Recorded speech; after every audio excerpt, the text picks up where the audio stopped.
thanks to IPL, the number of star players, especially from the Indian side, have come up and shown their talent. I think the selector jobs becomes too difficult as well, whom to pick, whom to drop. Jaiswal is not playing. Yeah. Shubman Gill is not given a chance to play. Things of that sort. I'm sure the job for the selectors in India are incredibly tough. Absolutely. So many good players to choose from. India showing a wonderful performance with Rohit Sharma in form, Jasprit Bumrah too good with the ball, Pant coming back in the game after the injury has shown how his performance has developed than the last performances earlier as well. Saurabh normally says Virat Kohli hasn't performed, he should be brought to number 3.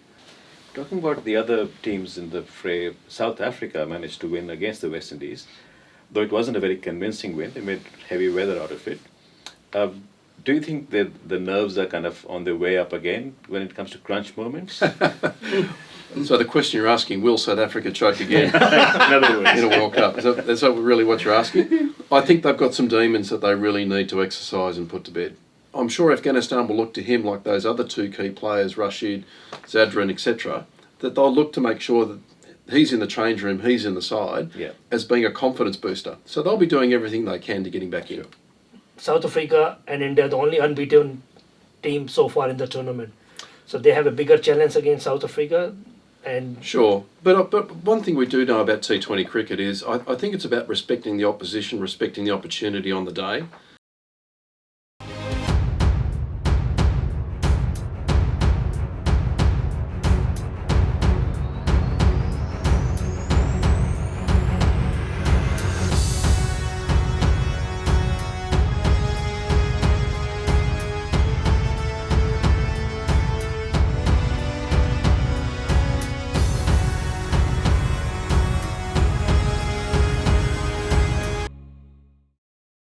Good day everyone, my name is Navneet Anand from aajKal. Our medium, your message. Another episode of World Cup Cup Shop T20 2024. I've got Simon Toffel, Sunil Gautam, Saurabh Anand. Welcome to the show. thank you. Thank you, Navneet. Great to be here. Watching the games lately, and Australia, India, what I could say, they took a revenge of 2023 World Cup finals. Honestly, I wouldn't call it that. Winning one match against losing the final of the World Cup isn't quite the same thing. But I guess Indians love this feeling. But I think it was just one win, and that's what it remains. Yes, it did knock Australia out, but that's it. Fielding, as you normally say. I think we talked about it a couple of episodes That's ago. right, yeah. And for me, it often is the difference when you've got teams that are very, very close. And T20 cricket is the format that brings everyone closer together, the top teams and perhaps the not so top teams, taking your catches, stopping the boundaries, wicket keeping chances. I think we saw in that Australia-India match, Ashton Agar missing a couple of balls on the boundaries that went for 4. That has an impact on the momentum within the fielding team. It has a deflating response that, has an impact as well. Missing a stumping chance, unusual for Matthew Wade, but also dropping some key catches. It's not the way that you're going to win a cricket match. Now, Australia being the world champions and what a class players it has in the team, probably it was not their day on this particular day. Yep, I'll continue with Simon's point. I think the most shocking stat came out of this World Cup is Australia is topping the chart with number of dropped catches and boundaries given. So that is very unlike Australia. I think that is the reason they are out of this World Cup. Not their batting, bowling, it's their fielding. Let them down.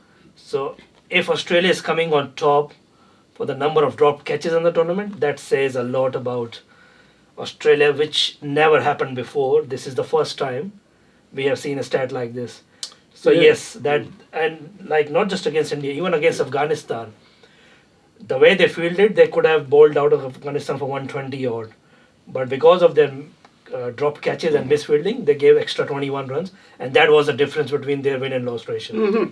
And traditionally, Australia are a side that takes enormous pride in their fielding ability. Yes. I think you might have remembered when I was officiating that They employed a guy by the name of Mike Young, Yes. who came from the US baseball background. Yes. He spent a lot of time with guys like Andrew Simons, Ricky Ponting, Michael Clark, and developed some really good athletes and some really good fielders in his time. Yeah. And now Australia still has a fielding coach. Yes.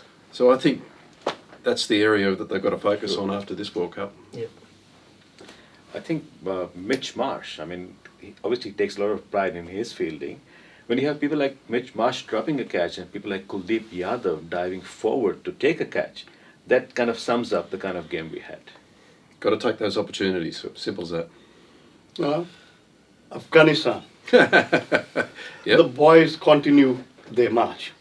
I think the other teams have to genuinely take them serious from now onwards. Well, look, again, we talked about it last episode. Yep. I think, no pressure on Afghanistan, everything to play for. A team that is performing incredibly well. Like when you've got Gurbaz, who's leading run scorer, Yeah. Faruqi, who is leading in the wicket-taking column, but you've also got another Afghanis, who is it? It's Zadran. Zadran's coming third on the run-scoring list as well. So you have got people who are performing to incredible levels, and not just one or two, but it's across the spectrum of how they're playing. Yeah. Rashid Khan, inspirational leader, Yeah. very passionate, very committed, somewhat super talented. Yes. There's a lot going for them at the moment, and they've got momentum on their side. Now you've reached the semi-finals, and really just toss a coin. They're all knockout games, Yes. but again, it comes down to those key players leading by example, stepping up, taking those big moments, Yep. and making sure that they bring the rest of the team with them, and that self-belief that is on their side right now. They're playing good cricket. Anything's possible now. Probably for them to prove themselves, that urge is helping them out as well. I don't think they need to prove to themselves. I think they've got enough high-performance players in their squad Yeah. that's participated in a lot of different franchise leagues around the world that they know they're good players. I think where Jonathan Trott's got a bit of a challenge on his hands now as a coach is to channel that passion, make sure they don't get too far ahead of themselves, and they actually perform focused on the day. And that they don't think that they've automatically, because they've qualified for the semi-final, that they've actually won the World Cup. I think he's now got a challenge of really keeping a lid on it, making sure it's focused, and making sure that those key players really do lift and lead on the day. Do you think, like now, Gurbaz is injured? We don't know whether he'll be able to play or not. That'll be a big dent in the... Sure, I think he is an important player for him. As we said, like he's leading run scorer, but he's also the wicket-keeper. Someone who actually controls the momentum and the flow and the pace of the game as well. He'll be an important man to try and get back into that side. And I'm sure Afghanistan will look to him like those other two key players, Rashid, Zadran, etc., that they'll look to make sure that he's in the change room, he's in the side, as being a confidence booster. So they'll be doing everything they can to get him back in. Although they are playing pretty good cricket, but do you think their opening partnership, although they have made scores of 100 for no loss or 80 odd for no loss, but the strike rate has been very low. Do you think that's the area of concern coming into semi-final now, where they're trying to hold one end and relying on their bowlers? South Africa and India are the only unbeaten team so far in the tournament, so they have a bigger challenge against South Africa. And sure, but one thing we do know about T20 cricket is I think it's about respecting the opposition, respecting the opportunity on the day, and backing yourselves. I don't think that the last few games are going to count a lot other than taking some confidence forward. So I don't think they're going to be looking backwards and saying, oh, we're concerned about our scoring rate or we need to change our game massively. I think they do want to make sure they do bat out the 20 overs.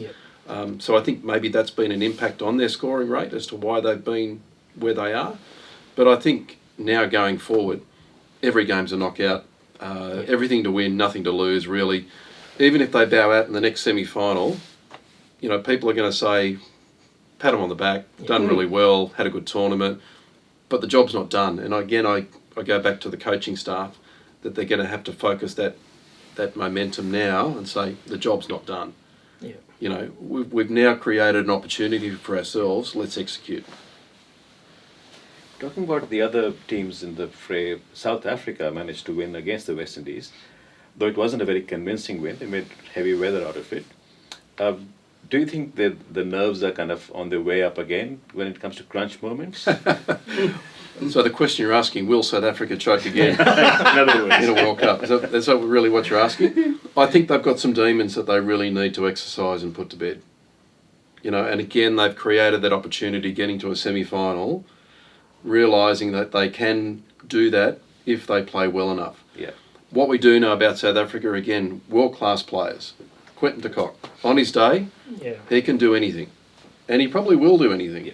But it's important that he stands up and he bats through a number of overs to give themselves an opportunity. But again, a guy that's under the radar for me is Klaassen. Yes. I've seen him in a number of different leagues, MLC included, and he is such a talent. He is such an exciting cricketer and such an important player in their mix. So again, if these key players come through, anything's possible. But they've got to have that belief. Yeah. They've got to have that belief. But Eric Simons, who I've been having some offline conversations with recently, he's a very experienced campaigner in cricket, a very experienced campaigner in T20 cricket, obviously with IPL. Yeah. He'll be again trying to ensure that these players are up on the day. And if they do, they should go through. So I think that's really where this game's likely to be won. The fly in the ointment is likely to be the weather. Oh, yeah. Yes. You know, because there is rain forecast for the match. And But it they is got a- another day. It is a day game though. It is a day game, and yes, they do have a reserve day, but more interestingly enough, in the other semi-final, there is no reserve day. Right. Right. And there is rain forecast in that match as well. So watch this space. Duckworth, Lewis, Stern, Yeah. as we now know it. Interestingly enough, this week we lost Frank Duckworth, who was one of the major instigators of that process. We're all going to miss him. We're all very grateful for what he's done for cricket and giving us the methodology to calculate in a more fairer way. But his passing is significant. So every time we see Duckworth, Lewis, Stern or DLS method, hats off to him. You know, with two of less expected teams in the top four, Sure. is it a good sign for reshuffle in the top teams? I think it's a good sign for cricket. It's a good sign for the World Cup. I think it reinforces the importance of having 20 teams or as many teams in a world competition. I think that's good for the game. It's certainly spiked a lot more interest, I feel. And when you've got, again, representatives from the subcontinent, that's a good thing for cricket. You know, India being there. I think they'd love to have Pakistan there, but we know the story there. Yeah. But I think, you know, the USA coming through. I think we talked about the importance of Netherlands playing well, but particularly Scotland. Yeah. Yeah. You know, so I think that's really good for competition. And I think, while it's not necessarily changing the world order, Not yet. I don't think it's gone quite that far. But I think it's important and reinforces that cricket's a game for all, and we need to develop it in every region. But I think the pot has been stirred in comparison to what it used to be until the last series. Take nothing for granted. Yeah. Okay, now this year we talk about the other two semi-finalists, India and England. So it's a repeat of last year's semi-final or last edition semi-final, where England thrashed India by 10 wickets. So now India is form team, haven't lost a single game. England crawled their way through the semi-final. So what do you reckon? India have more chances with the current form, or it's a even contest between two teams? I think it's an even contest. I think it will be. I don't think England. I don't think you can actually say England will definitely win, and I don't think you can say India will definitely win. What I would say is that I don't think India will be overly concerned with previous results. Yeah. And I don't think they'll take that last competition with England into the next match. Yeah. I think that they'll be up for the game, and I think they'll be focused on getting the basics right. Virat Kohli is probably due for a score. Yeah. We can say that. Rohit is in great form, which is excellent. The bowlers are doing really well, and as we've touched on before, the fielding is up to standard. Yeah. I don't think India are going to be worried about what happened last tournament. I think that they'll be just focused on doing the basics to a really good standard. A word about Aiden Markram as a captain. He's again gone under the radar. What are your views about him? Well, I haven't done too much work with Markram as well, but one thing that I know he'll be relying upon is the experience of the coaching staff. And that's where I think Eric Simons is particularly important. I mentioned his name earlier on in this session. I also think that he'll be relying upon his senior players. So that's where Quentin de Kock, who's done quite a bit of captaincy and actually been very experienced in this space, he'll be relying upon his wicketkeeper batsman to do a lot of that leg work. You've also got Rabada, very experienced bowler. They are just doing enough to get by. Sure that we focus on, again, fundamentals. Yeah. But let's not choke. Don't even talk about it. Yeah. Let's just focus on what we've got to do. India showing a wonderful performance with Rohit Sharma in form, Jasprit Bumrah too good with the ball, Pant coming back in the game after the injury has shown how his performance has developed than the last performances earlier as well. Saurabh normally says Virat Kohli hasn't performed, that he should be brought to number 3. I keep saying that from day one, and I still think he belongs to number 3. That is his position. I think the team management have decided to go with him and Rohit to open the inning and the rest to follow, and they will continue that until the last game of the tournament. I don't think there's any changes coming, but yeah, that's where his forte is, number 3. Something at least I didn't know until yesterday, and Simon has never shared it with us. You were officiating in a match where your arms got a good workout thanks to a certain Yuvraj Singh. Tell us about that match. You were right there. Yeah, so I think it was 2007, Durban. A lot of Indians expats who live in the area, against England. Yep. Stuart Broad, I think, was bowling from my end, and Yuvi's just gone ballistic. And yes, I did get a very sore pair of arms that day, signalling quite a few sixes. And when I look back at the footage, there was a waist-high full toss that probably might have gone just over. Perhaps we should have called a no ball as well, and there might have been seven sixes in that over. We'll never know. Yeah. I did feel a little bit sorry for Stuart on that day as a former bowler. So it looked great to be part of history in that respect. But again, Yuvi's one of those players, like a Virat Kohli, on their day, even I'll throw a Hashim Amla into that category. They can just put the ball wherever they want to. Middled everything, sublime form, sublime talent. Yeah. And I'm very privileged to sort of try to be part of history, but also make sure that I focus on my job, which is getting the decisions right. But look, all that way back to 2007, first T20 World Cup, I think it might have been. And here we are today, and we've got lots of records being broken with runs scored per over. Good times. I've got one more question. Yeah. That is to the cricketer in Simon. In most games where people serve, whoever makes the first move generally has the upper hand during that particular session. Like take tennis, for example, games can go with the serve. Let's say if bowlers have the same advantage in cricket of delivering the first blow, how come batsmen are the bigger stars of the game? Well, they always say it's a batsman's game. And I think, generally speaking, we tend to prepare conditions, and the laws are written in favour of the batter. Remember, if there's any doubt whatsoever, the benefit goes to the batter. If the bowler makes one mistake, they're still in the game. Yeah. They still get to come back and bowl another ball, providing their captain doesn't take them off. Yeah. However, if a batter makes a mistake, they get to go off, and they stay off. One thing I've learned in cricket is that you cannot win a match in a session, but you can certainly lose it in a session in the longer form of the game. And I think this is where patience, and I think that's why the game is so testing and why it's so great, is because it's mentally challenging, and it really sorts the players out again between the ears. So I think it's not what happens at the time, it's what we do next. There's always the next ball, a bit like golf, there's always the next shot. But for a batter, you can only make one mistake. And I think that's why it's really important as a batter, to be patient. Yeah.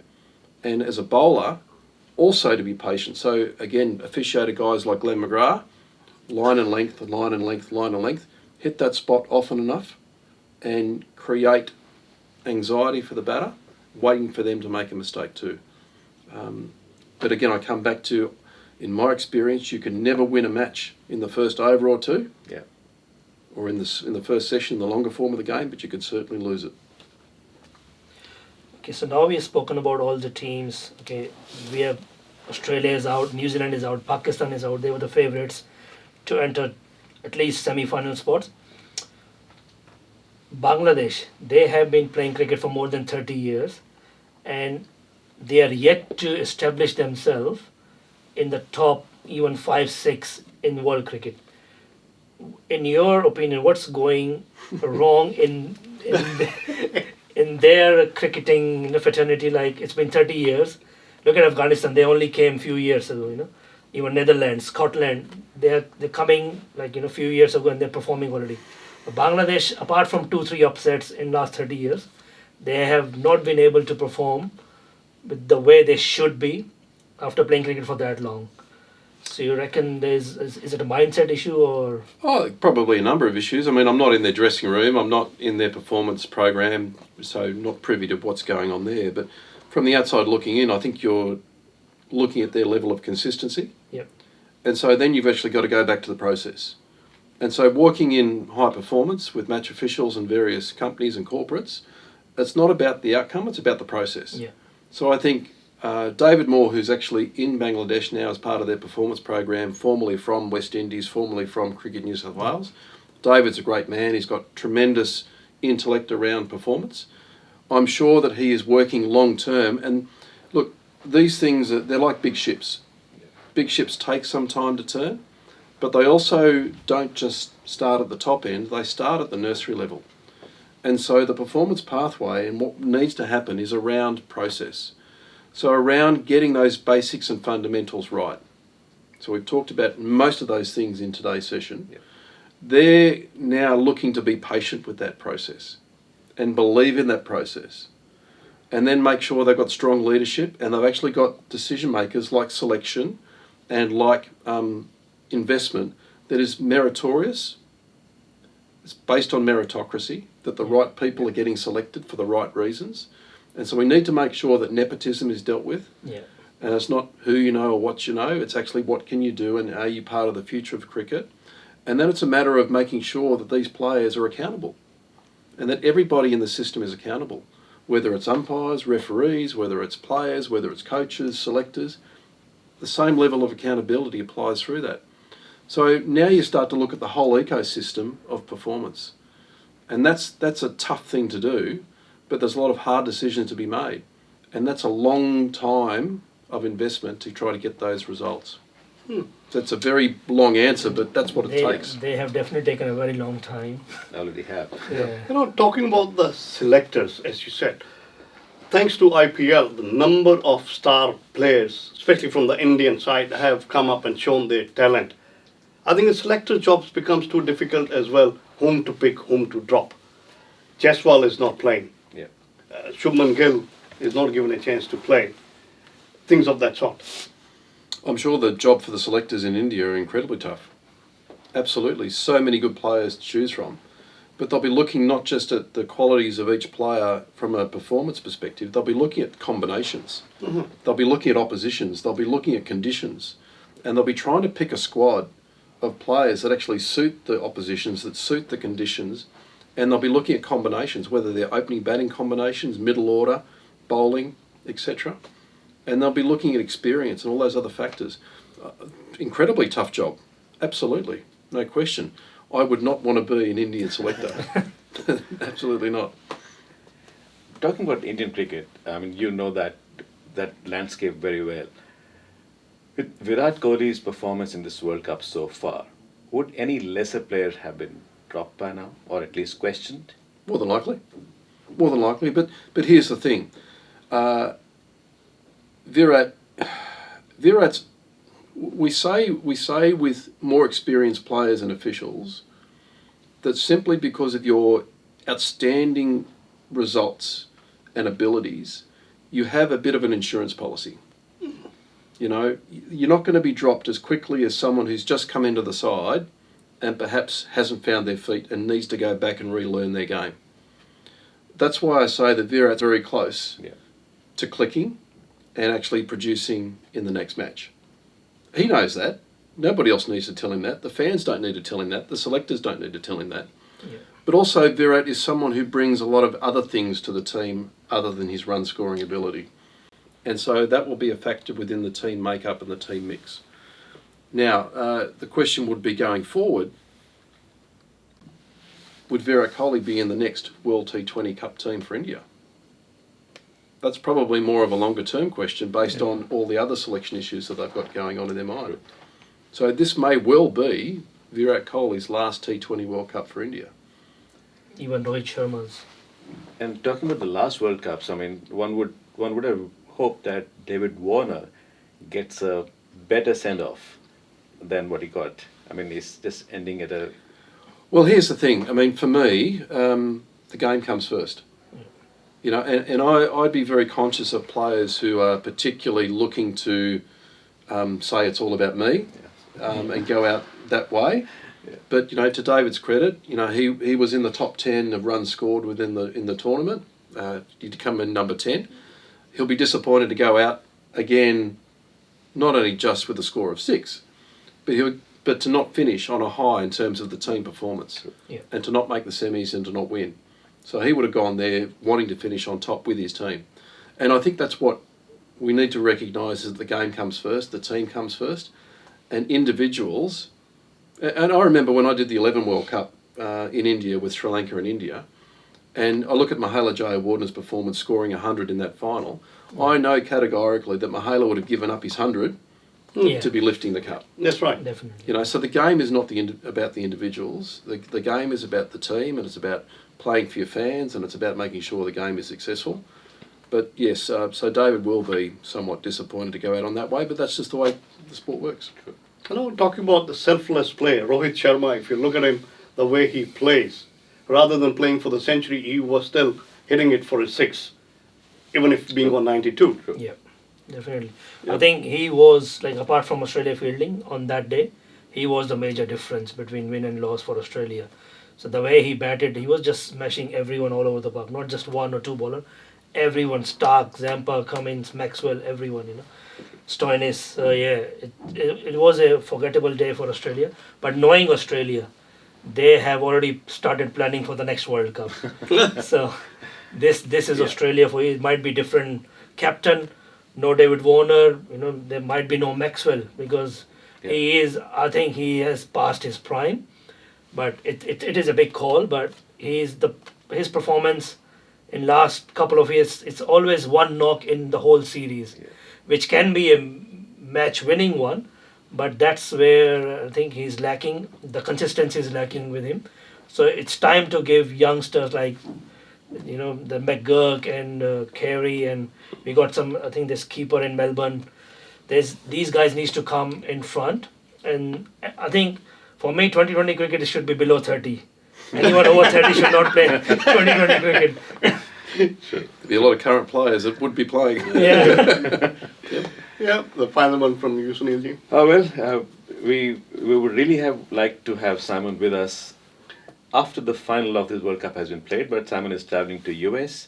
But at the same time, nothing stops us from looking ahead and having one final shot at guessing. Guessing? Yeah. Well, if you're asking me to guess who's going to be in the final, Yes. my final message would be, well, with the silver lining of Australia now out of the tournament, is that now gives an umpire like Rod Tucker a shot of doing a World Cup final. So I want to try and go out there and say I'm hopeful that Rod Tucker is going to have a good semi-final, and I'd like to see him stand in the final of the World T20. And I love the way he ducked the question. And I think Australia being out, that gives chance to every team to win the tournament. True. Now, if Australia enters final, Then it's very hard to beat Australia. The mindset, the preparation, you can't match that. Yeah. So, but not dodging the question, I think India Afghanistan in final for me. All right. It is only 2 games to win to lift the trophy. May the best team win. On this note, we look forward to have India visiting Australia in this summer 24-25, and we would be missing Simon in the final episode that we would be doing after the T20 World Champions is finalized. My name is Navneet Anand from aajKal with another episode of World Cup Gupshup. Once again, Thank you so much, gentlemen. Thank you, Navneet. Thank you. Thank you. Voice aajKal, our medium, your message. Fiji Times. Be with the times.